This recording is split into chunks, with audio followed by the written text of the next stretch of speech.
All right, we are. I think we're live. We are. I'm Brent Leary. I'm Paul Greenberg. We are the CRM players, and for once, StreamYard actually worked. We need It's the only time, though. Applause, the noise going on.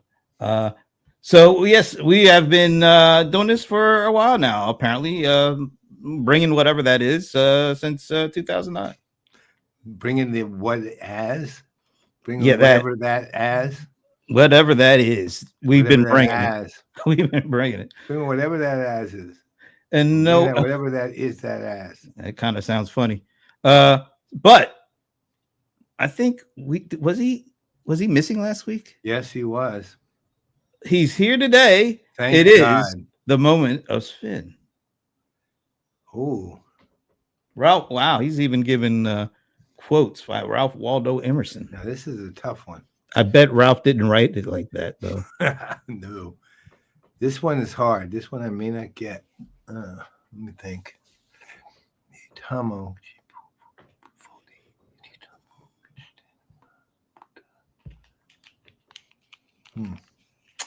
I'm pretty stymied on this one, but I'm working on it. I'm thinking about it. This one, I'm going to be caught. I just don't know. I don't see anything from the standpoint of a word or a construction or the construction of the setup. You know how the words are constructed. That's giving me any hints. Like with certain, with Indonesian and all the other ones, I got it, but because there are certain things that are tells, but not this one. Well, take a guess. Tomo. We got a big show ahead of us. I honest to God don't know. This is a hard one. Tomo. It's a lesser known language.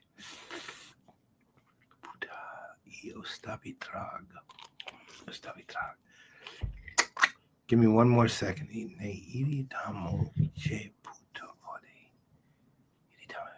This is a real stumper. Well, I'm sort of leaning into. Oh boy, I don't know. I don't know. Take a shot because we got to move things. I honestly have no clue. This one, I'm stumped. He's got me. That's not for now. That's for later. No, I'm giving him official stumped. No guess. I don't usually get stumped here. No guess. This one, he's got me. No guess at all. No, I literally, it would be so random and it's meaningless. So even if I got it right, I wouldn't really know. So. All right, Sven, give us what the answer is. Yeah, because this first one in a long time, I don't even have a hint. Yeah, and while he's getting that, he also says he thought. Okay. He thought we weren't doing the show. All right, Sven, we need the answer quick because we got lots of stuff to go through today. Maybe I'll just start going through some of it today. Yeah, let's do that. And when he gives us the answer, we can go with it. All right. One thing that caught my eye today. Check this picture out. How cool is that picture? Jim Morrison, Jimi Hendrix. No, yeah, and Bruce Lee. And Bruce friggin' Lee. What the hell? Now, this is just the picture. The caption is like a classic. Let me show you that. How must it feel to be Jim Morrison and sitting between who I thought Jim Morrison was considered to be cool? He is. Compared to Bruce Lee and Jimi Hendrix. That's such a great caption. I love that. He's still cool. He looked cool, but you got Bruce Lee and Jimi Hendrix, and you're sandwiched in between.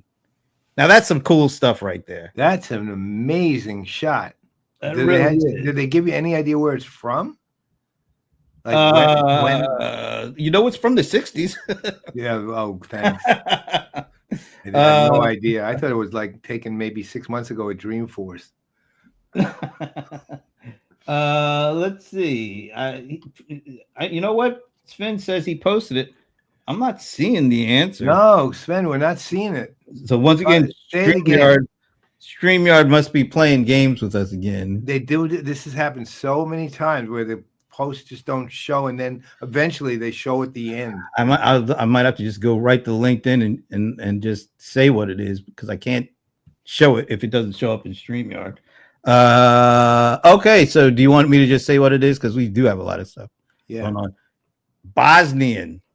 That's Bosnian. I was leaning to Eastern European, but I didn't get it. It just showed up, or he just sent it again. Don't go where the path leads. Go where there is no path and leave a trail. Go, Emerson. That's a good one. You're Ralphie boy. Hey, Ralphie boy. Bosnian. You know what? I was thinking Eastern European, but I couldn't quite go there. And I would have been right that generally, but not specifically. I would never have gotten that. I probably would have been, if he had done Serbian, I would have gotten it, because I actually have gotten it. Okay. But this one, no. So I guess you chalk one up to. Oh yeah, no, this is a victory. All right, let's got to keep things moving because we got off to a bit of a slow start. But some house cleaning. I'll never get it right. Anyway, lots of stuff going on PPN next week. The hot seat, folks, has one of our favorite folks in the hot seat, John Bruno, over at Pros. The impact of pricing optimization on CX. Damn. I bet it has an impact. What do you think? Well, yeah, I'd say so. Slightly. That's going to be good. So that's next Monday, 1 Eastern.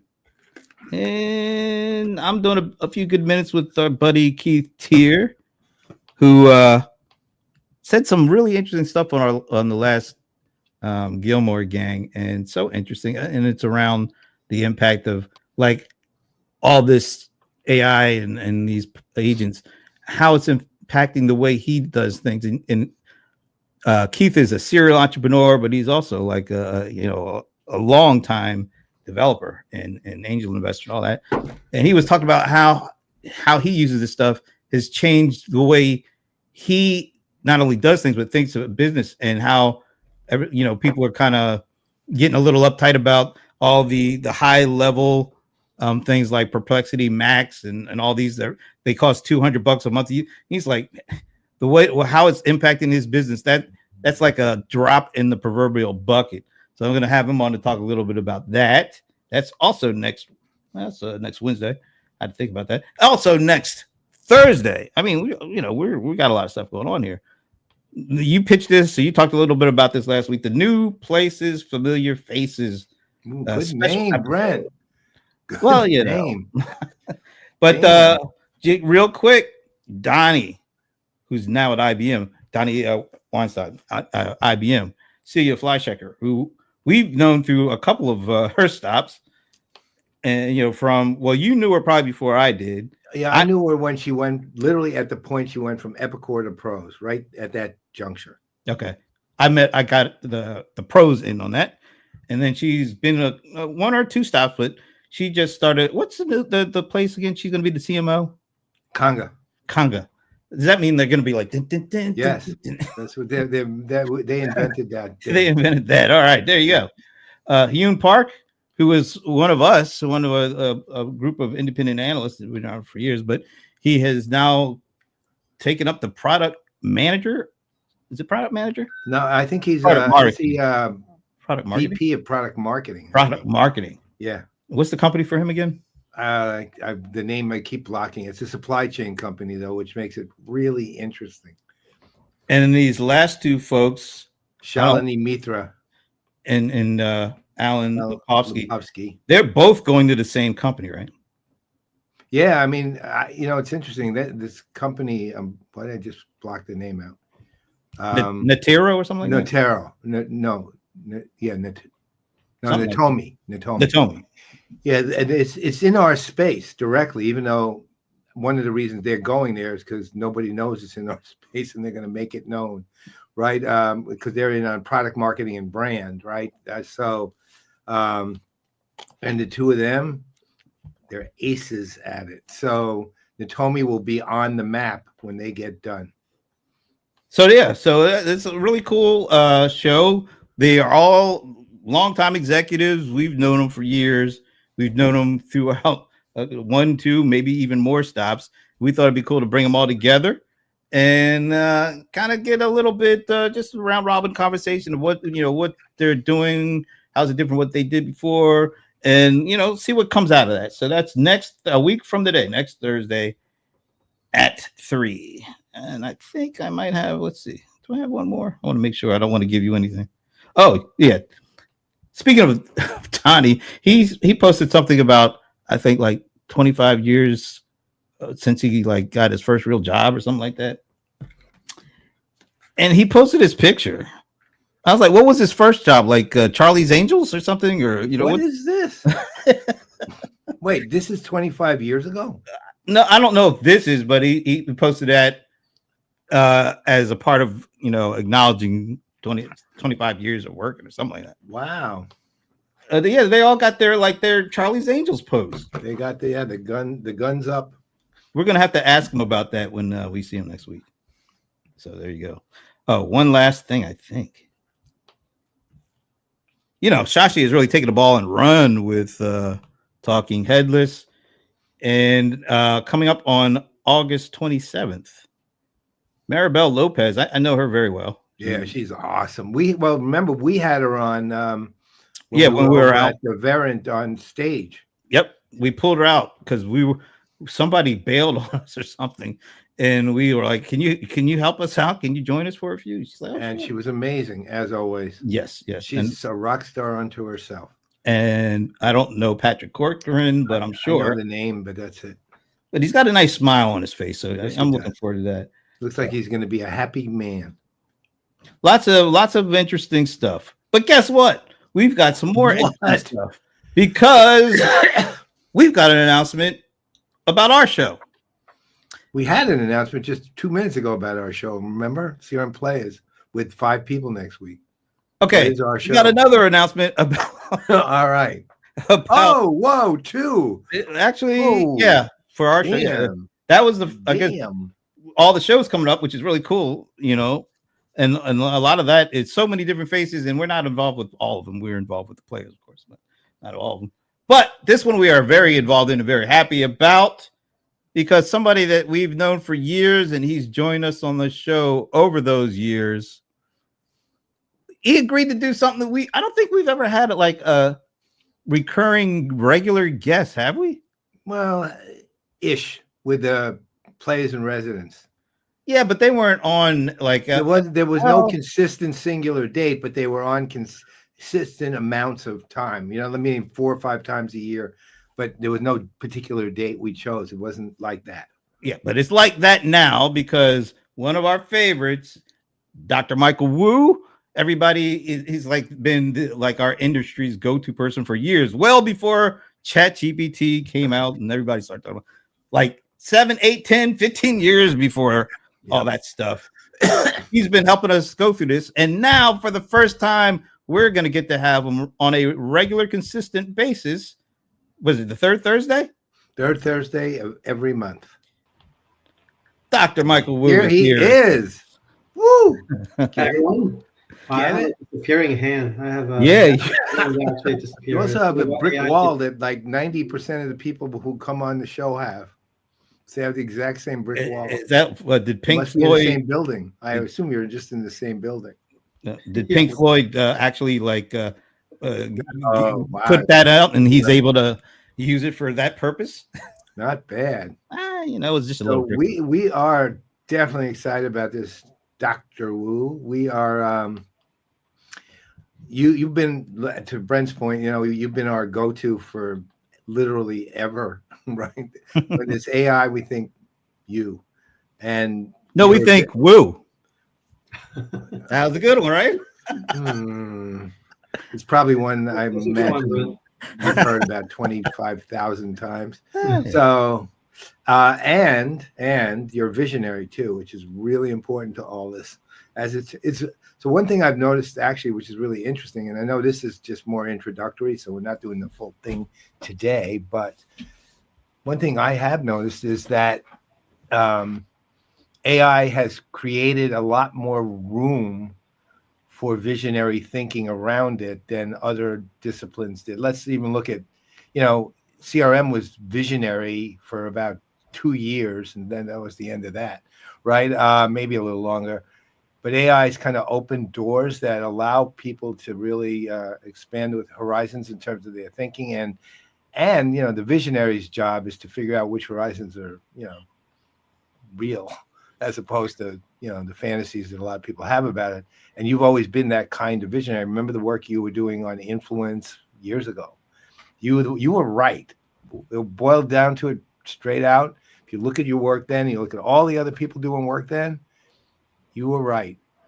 Most of them were not. And it's been that way all this time, which is incredible.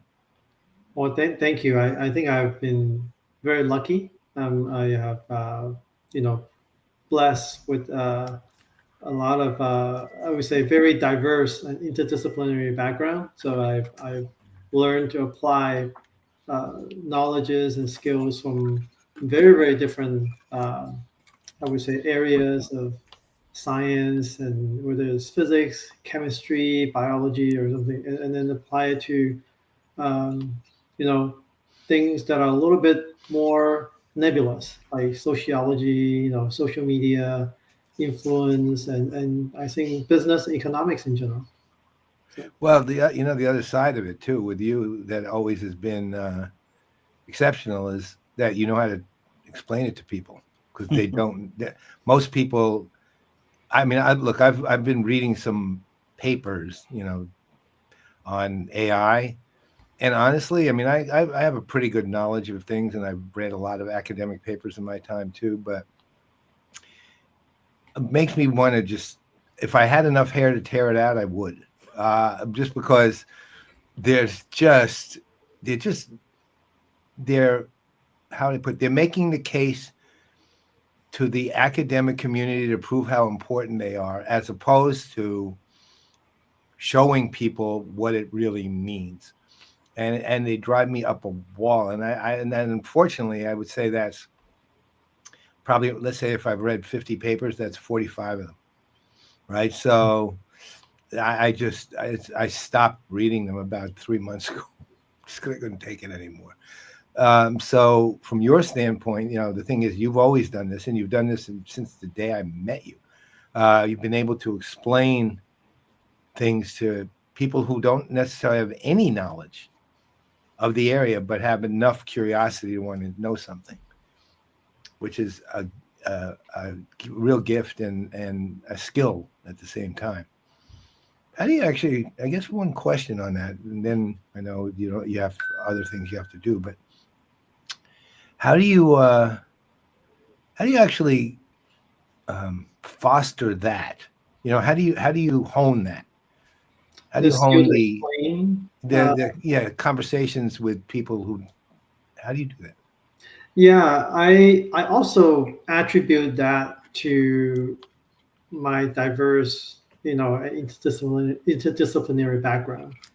What I think over the year, people have said the same thing to me. I never thought it was a thing, and then but over the year, I mean, at first I thought people were just polite, they were just being nice, but it's been consistent over all this year that I have been in the industry, and thinking. So I thought back, I was just thinking back, and it's like, what was it that you know kind of make me have such a hone such a build such a skill, and I think it's probably because the fact that I was in such a diverse interdisciplinary background. I had a physics, physics and applied math, and psychology undergraduate degree at Berkeley, and then I ended up with a biophysics PhD at Berkeley as well. And then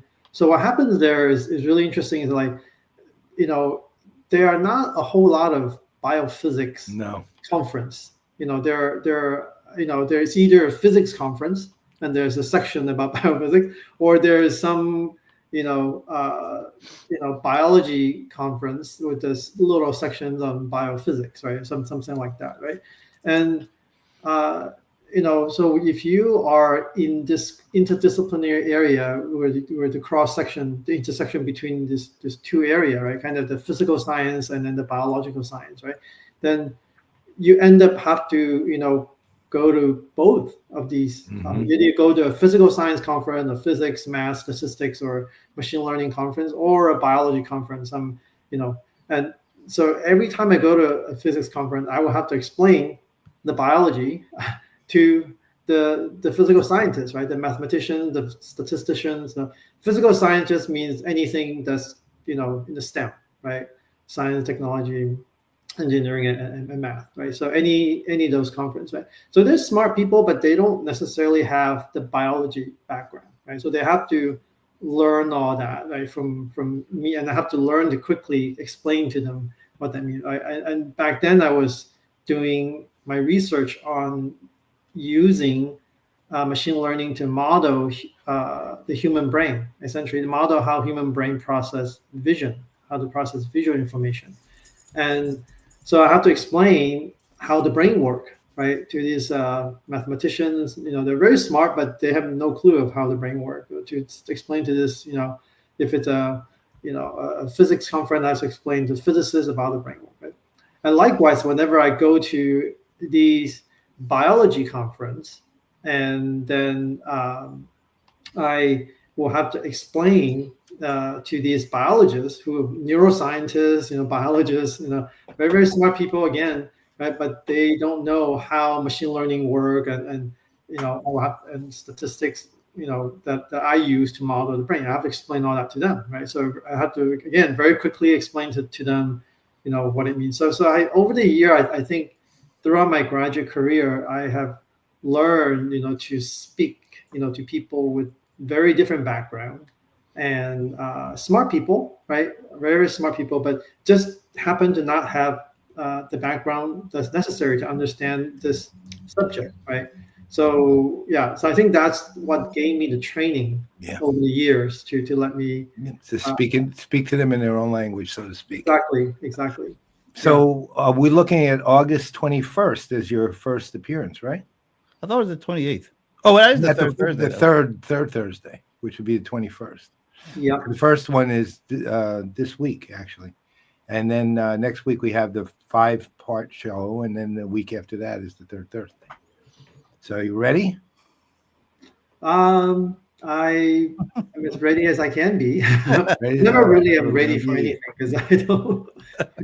Well, we're still trying to find a name for the segment because we got to have a name. I was thinking something would be kind of interesting is taking the lid off of AI or something like that because you're well known for the lid.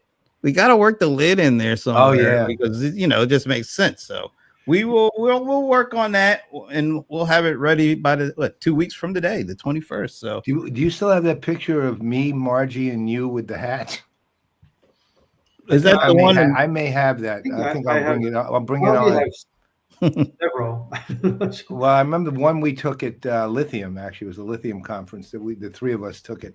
Oh yeah, I think I probably have to. I might too. So I think we'll show that for the lid. Well, we still got a name. We'll come up with the name, but 2 weeks from 2 weeks from today. Gosh, it's already August. Right. 2 weeks from today, third Thursday, crazy. 3 p.m. ET. Michael Wu in his placeholder name, the lid. Actually, kind of like all right. I need to think of it a little bit better than just the lid. All right. So thanks again for doing this, and we are looking forward to having you on regularly the third Monday, the third Thursday of every month. We'll see you on the 21st. Thank you, sir. Looking forward to it. Yep. All right.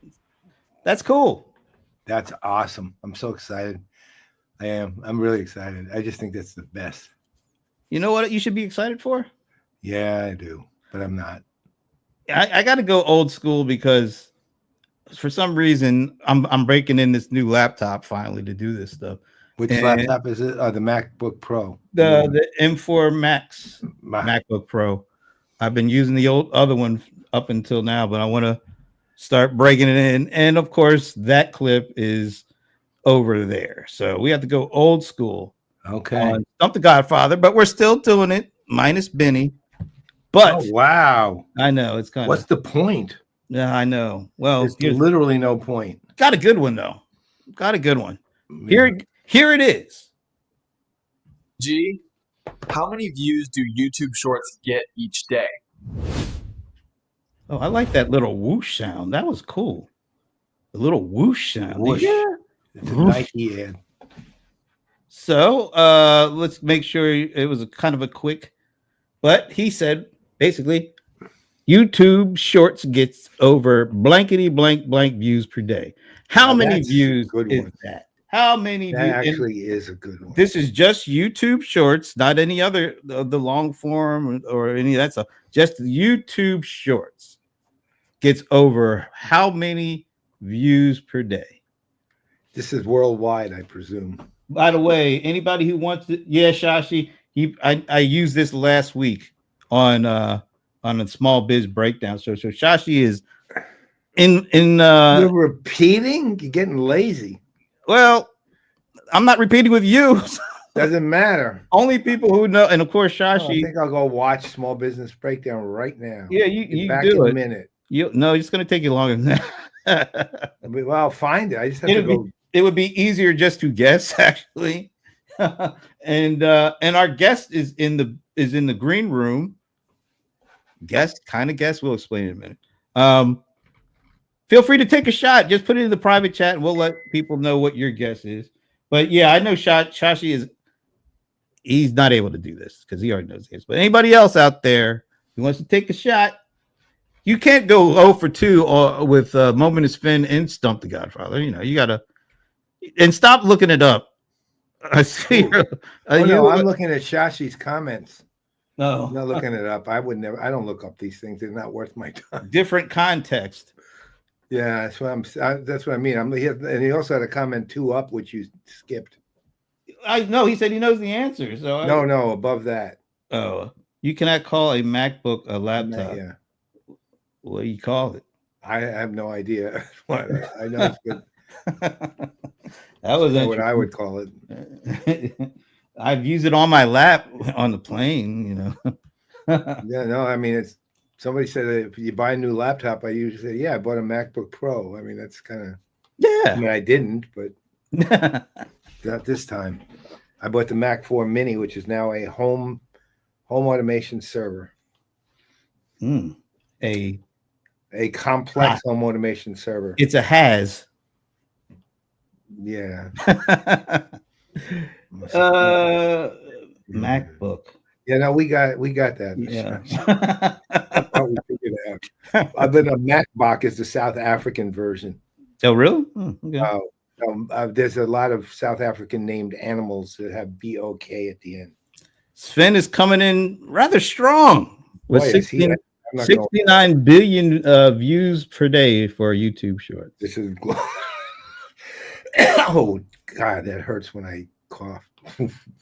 Don't cough. I have no choice. So might be it. I got to guess, but go ahead and guess because that might be it. 11 billion. So you got 11 billion. Yeah, it's literally pulled out of my hat. So I'm pulled out of Michael Wu's lid. You got 11 billion. Sven has 69 billion. Shashi already knows the answer, so he can't say it. And I don't think I see anything in the sound. No, nothing. He's not putting it in there. All right. Wait, I see another comment just came in. Let me see what that is. Or 90. Wait a minute, Finn. It's 69 or 96. What you can't stick to one. We're gonna stick to 69. Yeah, the first one. And I don't know if that'll help you or not. But by the way, that video that I used to answer that was AI generated pretty cool. Yeah, and so is this one, but this one is going to be even more clear. I don't know what the hell happened with this, but at least it gets the answer. But here's the answer from Google VO. Me badly. Each day, YouTube Shorts and get over 200 billion views. Oh my God. Did you hear what it said at the beginning? Just try to make out what Yeah, it it went said. something like Charge. You enemy at Basley each day. What? Wait, do that YouTube again. Shorts and Do get that one more over time. Do that again one more time. You enemy at Basley each day. It sounds like he YouTube said Shorts steal and enemy get of over badly. I thought he was 200 trying to get billion Spin's views. job. That was some kind That's of right. He language. was saying it in Bosnian. He was giving the answer in Bosnian. But the answer actually is 200 billion. Just the shorts. That's amazing. I thought, yeah, when I saw that stat, because they put out this YouTube put out a 20th anniversary study of how the platform basically has grown and how it's being used and how much time people spend on it. It's crazy. It might be, arguably, it's the most ubiquitous of all the platforms. Really, you can make that argument and not be considered nuts. And that kind of just illustrates, how everybody has been really focused on, for the shorts perspective, on TikTok. And then you see what YouTube is doing. It's like, okay, Yeah, but here's the thing. When you look at people's use of video, meaning how they actually use it themselves, typically one way or the other, it's posted to YouTube and embedded elsewhere. I mean, YouTube is the platform. Nobody treats TikTok as a platform other than the content creators who want to use TikTok to sell things or become an influencer, where they make stuff. But YouTube's used as a platform by an insanely much larger group than TikTok. Well, TikTok is very specific. YouTube is everyone. Everyone can do it. It's not hard. I believe the last that number that came out of their earnings report. I think it was they have 2.7 billion active daily users on the platforms, something like that, on YouTube. That's a lot of people. Like uploading stuff every day or like that. I don't know if it's uploading or just involved with the YouTube platform. It could be creators, could be viewers, what have you. That's a lot of people. That's like 25% of the world. I talk to people who are not tech savvy or particularly or anything, and they're posting videos to YouTube, right? Yeah, they're not, and almost everybody I know, even look, Yvonne, who doesn't like tech particularly at all, she's always on YouTube watching, always. It's her preferred platform over TV, over anything else, is YouTube. My nephew Daryl, another one who's doesn't love tech, he uses it, but he doesn't love it. But YouTube's where he goes. It's where everyone goes to learn things.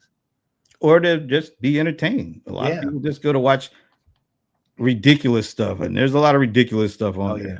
So you go watch it. I tend to go to Netflix to watch ridiculous stuff. I watch ridiculous. No, I'm just kidding. Anyway, let's move on because we do have more news. What? Well, this one involves you more than me. Oh. But it also involves somebody that we had the pleasure. Did I meet him? I might have gave him one of these or maybe a handshake because there's a lot going on at IRL 25. But he was there. He was on the panel with you and our other friend Anand Thakur. It was like a gaming focus, but it really was, wow, these gaming industry folks, they have so much engagement and they do so many things with the folks who are gaming enthusiasts.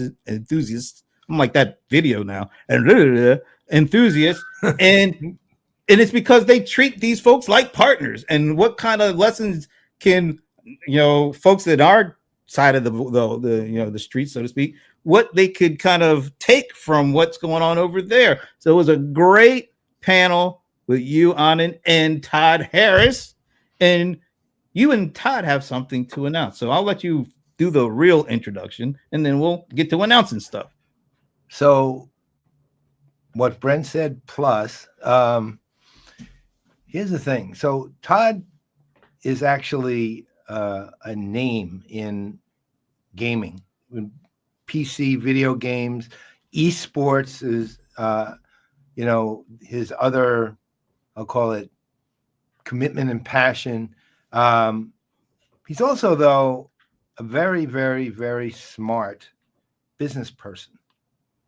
And one of the things that he and I were talking at IRL 2025, which is where I met him, he was a friend of Anand's, that really, really caught my attention was he had this knack to take a conversation about something that's typically really heavily, I'll call it fan consumer focused kind of thing, and apply it in a much bigger kind of enterprise. Well, much bigger. It's not really much bigger in numbers. It's just bigger in scope of business, meaning how the number of functions in the business.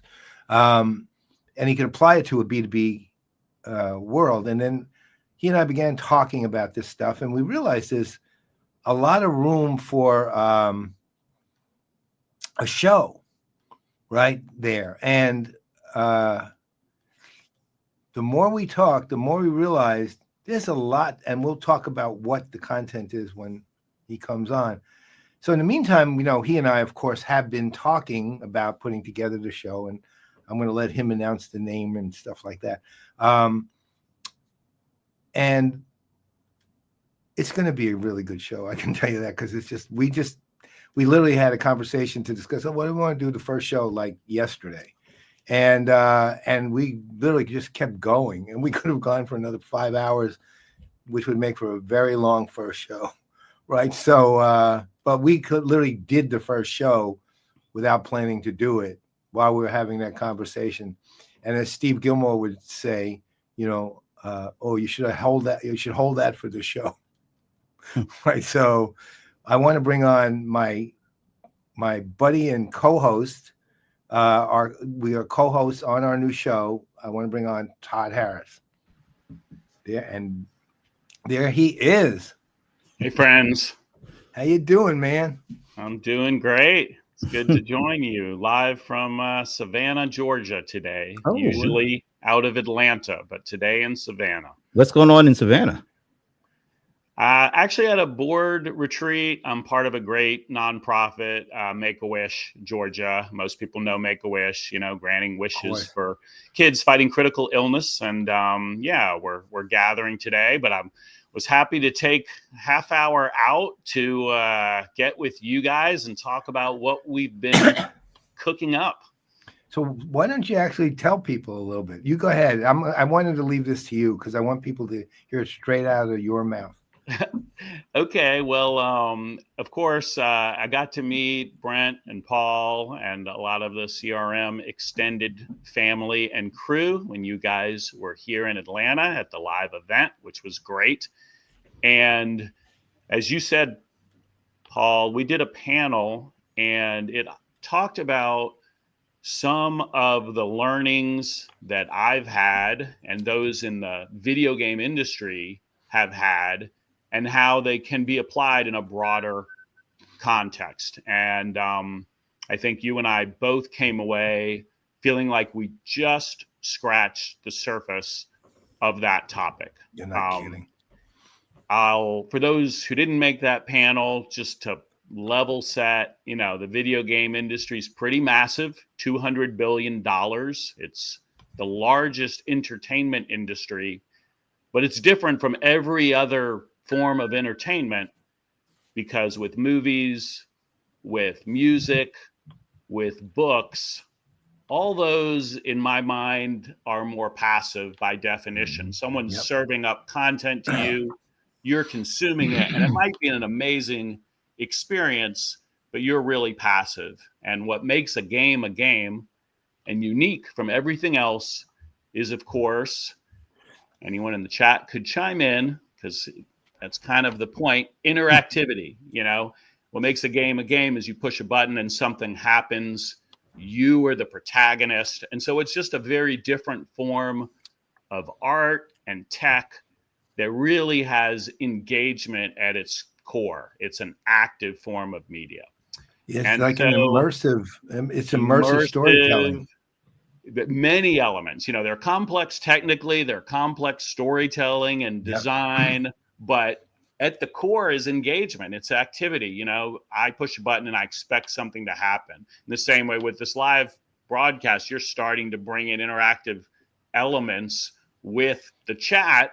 with the competition. Some might call that gamification, because anytime you lean into bringing in the audience and having them actually get to do something, it's gaming. So yeah, I think you and I are excited about exploring this intersection. You're a gamer, have been since the good old days. Oh, I'm yeah. a gamer, have been since the good old days, and have had a chance to work making video games, building community around video games for about 30 years. And there you go. As James Kelly says, right? If it's in the game, it's in the game. Right. So, that's yeah. right. That's right. Yeah. If it's in the game, it's in the game. You and I are going to explore this intersection of what we've learned, I think, what guests have learned, and for the audience, lessons from gaming that we think will be super applicable to their business, building software, doing analysis, ultimately engaging customers. And what are we calling the show? Well, if it's in the game, it's in the game. We're calling this thing Game On with Paul and Todd. Look at that. Oh, man. Look at that. Brent went right to work. Way to go, production. Game Brent. On with Paul and Todd. And there you go. That was the origin episode from Atlanta, where we enjoyed a little bourbon, I think, and started to riff on this topic. And there's a lot to cover. So I'm super excited about it. Oh, me too. Look, I mean, to your point, I've been a gamer since, look, I'm 75 and I'm still avid gamer. I mean, avid. And, you know, as you and I know from our conversations, Diablo 4 is my baby. That's right. your That's jam. the game I play. I kill millions of monsters every day. Right. And gather my gear in gold. Right. So that said, though, I've also been an avid student of the model that Steam and other companies have. And the thing that blew me away several years ago about it was it literally is built specifically around engagement at every possible level I could even imagine. I mean, there's the participation in the games. There's the creators of the games who they allow, they can monetize. They provide the platform. They handle the monetization too. I mean, I don't want to say they've thought of everything. I'm sure there are other things they haven't, but generally it's the closest thing I've seen to the best model for business, period, regardless of B2B to B2C. Doesn't matter to me. In that case, this just works. And with your experience, I know one of the things that I'm really going to be fascinated to hear, and I'm going to have a lot of questions for you on, to be honest, are around the esports side of all this too. Because, you know, that's a sport. I mean, it's a sport. Now it's not just playing games. It's a sport, right? It is. And you know, to your point, it delivers a lot of value to additional stakeholders, but it's really wrapping the competition and production of traditional sports around video games. And, you know, lest people think this is just, it used to be competing in your bedroom, you know, for maybe a six pack or bragging rights, but we just finished up, we being the industry, the Esports World Cup, and that event, which is hosted in Saudi, and like a lot of traditional sports, they're going hard after esports and gaming, and it was 70 million in cash prizing across a set of games. That's one point. The other point is within 2 years, the Olympics will be officially adopting esports, not as part of the summer or the winter, but as its own Olympic Games, using the rings and have. Are you kidding? So it'll be a third Olympics. That's right. Yeah, every 2 years they will have basically the esports Olympic Games, where players will get to rep their country. And actually, one of the nonprofits that I chair has been sending U.S. competitors to international competitions, kind of in preparation for this. So there's a lot of awesome stuff we can cover. Well, well, that's the thing. I mean, the other thing, you know, that what we were talking about yesterday too was there are a lot of people out there. Let's call it even my age, but let's minimally say Gen X and younger, minimally, who are, well, actually my age too, although they might be playing more of the, mobile games, but who are gamers. And it's interesting though, they don't like to admit it in a professional environment. Particularly, I'll tell you a brief story. This is a true story. I was speaking at a Gartner conference in 2003, and my job was, I was at the power breakfast, which is 7:30 in the morning, and we had like 600 people at my speech, and the rest of the people were off meeting analysts. And my speech was on 21st century business models, and my big part of my speech was, which was, I called at the time more of a prototype than it was a fully mature model. Now it's fully mature, was the PC and video gaming industry. But I knew that this is an audience of 40 somethings who are totally professionally invested in being professional, and they would never admit to someone else they like to even have fun, much less game, right? So because it would break the Gartner mystique, at the conference. So I decided to trick them all. So I called for, when I got to the point in the presentation, I was wearing a sports jacket at the time too. I got to the point in the presentation, I said, before I get to this conversation I'm about to have with you, I need to ask you a couple questions. And I said, first question is, how many of you have kids who play PC and video games? And I knew they'd all raise their hands because that's easy to admit. So it was about 80%. And then this was the trick question, I thought, was, how many of you play PC and video games? And like maybe 6 people out of 600 raised their hands.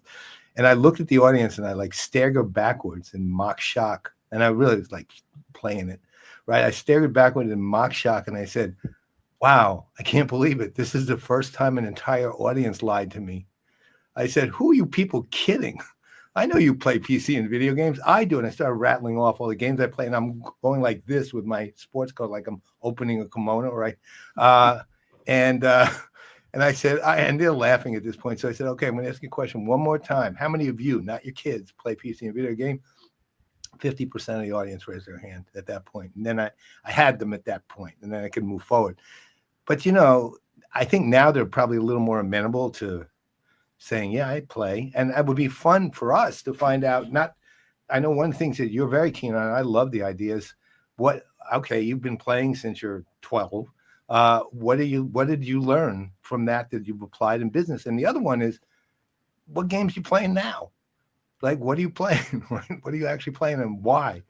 Why do you like those games? Just to find out the personalities of the people that we're bringing on. But then again, conversations about the business models and so on too. And yeah, I think both. I think from a business model standpoint, certainly engagement, but there's a lot of topics we can cover that will kind of shed light on how and why the gaming industry's grown so quickly and broadly. I mean, 3.2 billion gamers on planet Earth, and that's mostly because this device is still getting to some of the world. It's going to grow, and that is applicable to a bunch of industries. And then the human side of it, because we're all people. I've had a 30-year history in technology and entrepreneurship. The first chapter was B2B. I built point of sale systems and enterprise supply chain systems for retailers. We did touchscreen point of sales for Chick-fil-A. About 80% of movie tickets went through our system. Those systems were constructed based on principles I learned as a gamer growing up. Then the last half of my career has been actually making video games, but I credit me opening up the big book of basic code to the fact that I was playing games, and I learned, maybe I could fiddle with this little thing, change this, and wow, it changes on the screen. And that was like a magic spell that prompted me to learn. And I saw that happen with my kids and our esports players and things all over. I'm wearing the shirt today. It says video games are ed tech. Ed tech. The best ed tech is a well-designed video game. Well, you know what? You saw Michael Wu just before this. So when I met Michael Wu, he's a company called Lithium, which was a significant, in fact, the best. Hi, Scott. The best community platform that has ever been produced. And the guy who created it, his name was Lyle Fong. Lyle was and his brother were like gamers and a half. I mean, these were like the hardcore. Look, I'll put it this way: Lyle and his brother entered a competition where the prize was John Carmack's Porsche, right? And they won. Okay, so that's how good they were. Well, Lyle created an enterprise grade community platform, but the thing that distinguished it from anything was that it was a gamer's interface, and it was designed to be that specifically. Now, they eventually, they needed a CEO to come in and just kind of take it to the enterprise. But Lyle, it was enterprise grade. It was really a great platform. Donnie Weinstein, who's going to be on our show next week, he was he was a customer of Lithium, and using that enterprise grade gamers interface platform, built 7 enterprise grade communities at which he ran at Hewlett Packard. Right, but the gamers interface is what drove it, and distinguished them and made them into what was the best, and made them different. I believe it. Yeah, the John Carmack story. I mean, yeah, even from a recruiting talent standpoint for folks out there, if you identify someone who was really the top of their game in one of these competitive games, like you play Diablo, whatever it is, they're actually demonstrating, mastery and discipline. And this is hard. You're the 1% of the 1%. They tend to be pretty exceptional humans. And, we even do some work. I used to say the military used to recruit football players, and now they're looking for gamers because they've got all the teamwork, communication, but also the tech side, be able drones. To be comfortable with drones and and make quick decisions, and we all live in a tech world. So no, it's to me it's exciting. You said, for example, the totality of the gaming industry right now, the revenues are 200 billion, and CRM is I think is 100 billion. So it's the largest business. So the combination is really interesting because we have the largest segment of entertainment revenue, and we have the largest segment of business technology, business software revenue, right? Combining now to drive engagement at potentially new levels. Who knows? Maybe you and I, on the course of our show, brainstorm, invent something, and then we'll just leave it all and go build it. Go do that. Exactly. Although talking with you will be, that'll be a full-time job in itself. So I think we're officially kind of putting out a call, right? I think I credit many of the learnings in my career to gaming. I know you do as well. And I think that we're going to be interested in exploring these topics, and also for those out there, in our joint networks, kind of people that have learned from gaming and have lessons that affected them in their life or their business, how they design systems, how they think about the world. We're excited to talk with those folks and explore this topic together on Game On. So our first show is, people saw that, is August 19th. That's Tuesday at 2 p.m. I think it was, right? 2 p.m. Okay. That is wonderful. Thank you, sir. You are just awesome. I can't wait. I have one quick thing for Todd. What's the one or two most misunderstood or not even known thing that takes place in the gaming industry that the wider enterprise B2B industry doesn't really know or get? I mean, we glossed over a couple of them, Brent. I mean, the first, just in terms of scale, the most are not aware that it is the largest industry by revenue. Literally all of film, all of music put together times 2, gaming is bigger. Okay, so it's already the largest form of entertainment.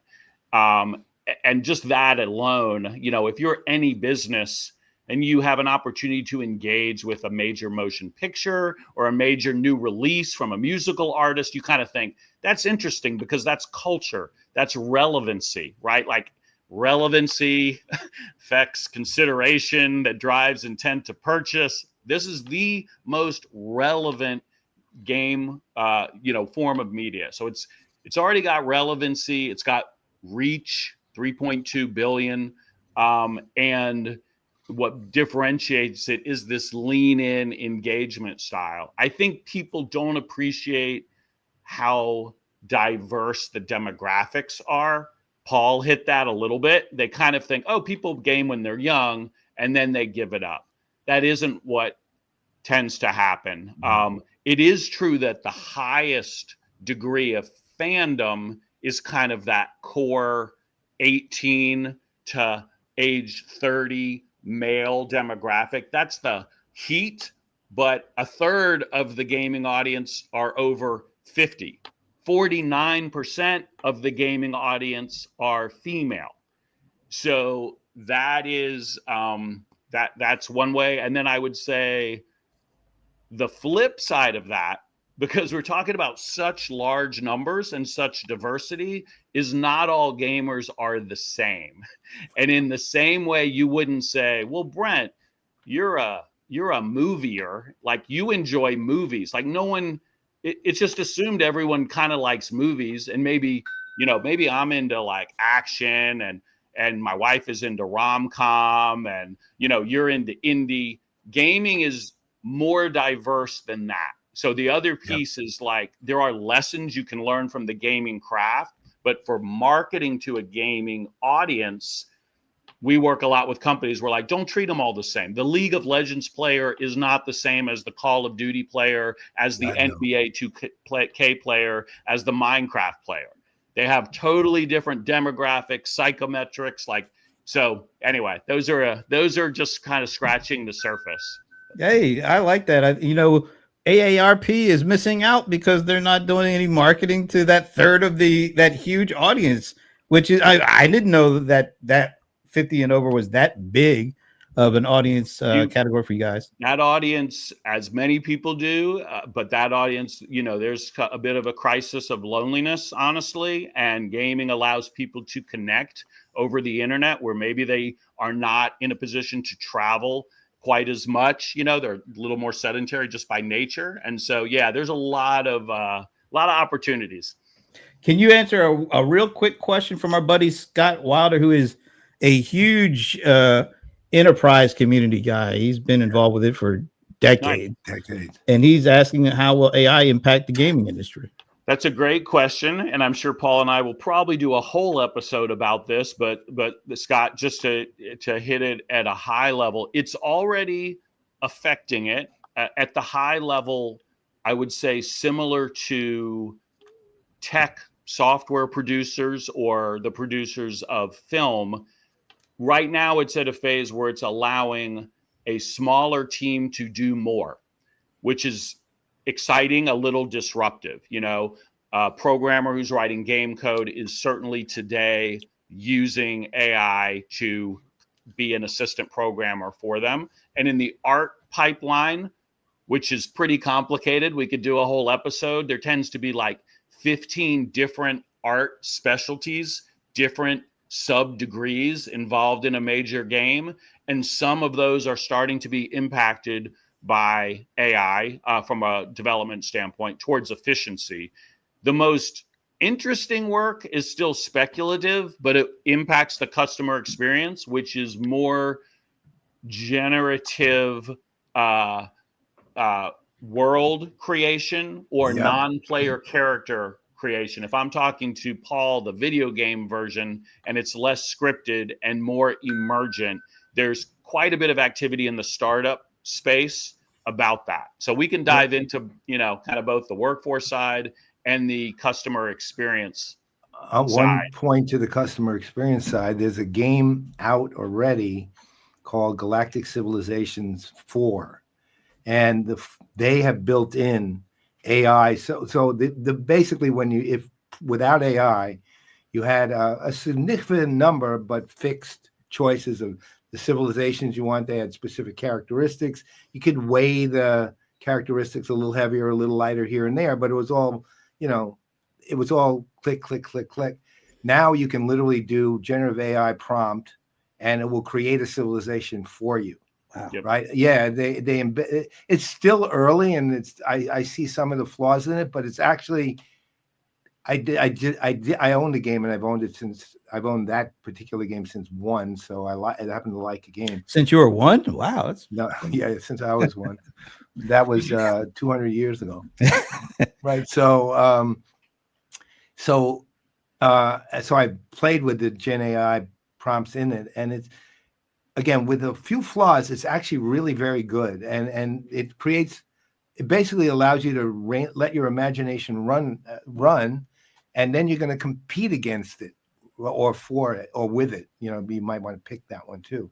So you can kind of build a civilization to your own, your own liking. So there's a lot to this. I mean, it's starting to impact even directly to the end user, which is really something. And you can learn all about that, folks. Got to put on my radio guy voice. That's right. And you can learn all about that, folks. Tuesday, August 19th, 2 p.m. Eastern. Game on. I like this. First of all, Todd, I am so glad you chose that name because I heard a couple of the other ones that were in contention. I'm so glad you picked Game On. All right. Excellent. Good. Awesome. Well, we'll let you get back to the important work you're doing down in Savannah. But thanks for making time to join us today. Yeah. I look forward to seeing you, you guys, and the audience on Tuesday the 19th. See you, my friend. Take care. All right.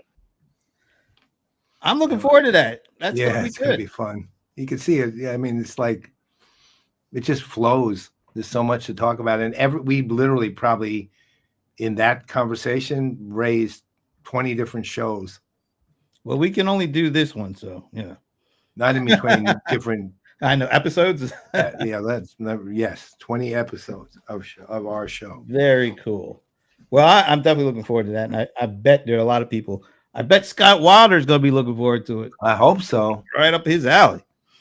So before we get out of here, I was searching for something on the internet, and that doesn't sound life. That really sounds bad. I'm trying to help you here. You were searching for the meaning of life. I'm searching for the meaning of life. Let's rewind on that one. Let's rephrase. But anyway, I was found this. I don't even know how I got to this, but this. Now look at the date that this is. 2016. Top 17 CRM influencers you should follow. First of all, I don't know who that dude is that wrote the article. Arpit Sharma. I have no idea who that is. I'm guessing he's Singaporean, given the second thing on there. That's a Singaporean edition of Yahoo. Either way, I don't know him whether he's from there or not. But I was like, okay, well, let's see who's on this list. And so look who I'm right underneath. I don't know if this was some kind of alphabetical order thing, but no. What? How could it? I mean, well, it be I don't. Yeah, you're right. Because either way, it doesn't really work. But I was looking at this. Brent is an all-in-one combination as far as CRM is considered. Leary is a CRM industry analyst. I never talked to this person. I don't know. They just basically screen scrape this stuff. But the one that got me. If I can, audacious. Where is that coming from? Now, I wasn't the only one on this list. There's somebody else by the name of Paul Green. And look where you're right next to. Are the Right Reverend John Farrar. Oh my. Now for you, look at this newest venture, Nimble. Yeah, well, that was 2016. Yeah, but it says for you, he is considered as the godfather of CRM. This is because he has been constantly and comprehensively updating CRM industry at the speed of light. Oh, wow. You notice that little play? He's been updating CRM industry at the speed of light. Oh, I get it. Ooh. I actually thought he was referring to the book, but but you're right. He is referring to the book. But he's making a. He's using that to push his point. But I like the way. Moreover, I'm not afraid. Moreover, he is not afraid and accepts challenges from the newest of the competitors. Where the hell does that come from? I don't know. What's the matter? Who's trying to take over my position? I'm the Godfather. That must be where he's getting that. Greenberg. I think he's confusing me with Marlon Brando. Greenberg is probably the most omnipresent and longest lasting voice that is driving the entire CRM community. Yeah, I like that. I like what he said about you. I don't know about that audacious stuff, but No, yeah. you are. You always think about what you're doing right now, for example. Talking All the things you've been doing for the last several years around this stuff alone. Those ideas are audacious. They are. You know what? I think this guy got a very early version of ChatGPT. No, he's probably not a native English speaker. He's probably he's Indian, so could be Hindi in English. Could English. So Scott was like going back to what that opening statement of mine about searching for stuff on the internet. You can address land on it. I'm not going to address land. Careful what you say. Yeah, that's true. You got to be careful what you say. Scott. And half your audience wasn't born in 26. Yeah, Scott is dropping dimes on us. Yes, he is. But guess what, Scott? You knew we were around because you were around too. So there you go. Yes, you are big time. All right. So that was a news-packed hour for the CRM players and PPM. Yes, it was a but good guess one. what? We got more stuff to drop eventually. We're just scratching the surface of things. There's plenty more upcoming that both Brent and I are doing as the Playaz part of PPN, and that PPN will be doing, and we'll be talking more about that as we get there. How audacious is that? Oh my God, that is so audacious. And you know what else is audacious? Yes, I do. This. I knew it. The audacious always mini. And when you see mini, that means we ain't going to be around for very long. Have a great week. That didn't sound good either. No, you're really on a bad roll here. We'll see you next week. We'll see you next week. I'm Brent Leary. I'm Paul Greenberg. We are the CRM players, and we will see you next week.